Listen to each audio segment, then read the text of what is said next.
केली आणि निघालो रानात. सागरान मी निघालो रानात.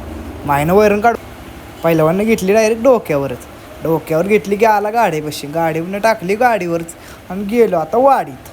तेवढ्यात आचूड महाराज तिथं दिसलं तर लगेच डोक्यात टूप पिटली. आता वाडीचं पारायण चालू होतं आहे.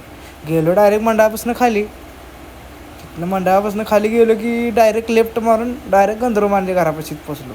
गंधर्वमानेचं घर बघा तुम्ही बांधायचं चालले कसं आहे. तिथनं गेलो की डायरेक्ट गोट्यावरच पोचलो. गाडी थांबवली आणि गोट्यात एंट्री टाकण्यात गेलो तेवढ्यात कुत्रंच लागलं भुकायला. कुत्रं असं होतं की बिबट्यासारखं दिसायला होतं. असं वाटलं बिबट्याच आला आहे. तिथनं गेलो की डायरेक्ट गयाच बघायला गेलो. गया बघितल्या सागरमानींच्या गया आहेत. बघितलं की सागरमानीने लावलेलं झाड, केळाचं झाड. केळ काय आले नव्हते अजून. लगेच दावलं पहिलवानं पाणीच. पहिलवानच्या हातचं काय पाणी पिलंच नाही. तेवढ्यात पहिलवान आला आणि टाकली वैरणीच डायरेक्ट. वैरण टाकली की गेलो निंजा बाईकडं. निंजा बाईक बघितली. कशी वाटली तुम्हाला निंजा बाईक? लाईक करा, कमेंट करा.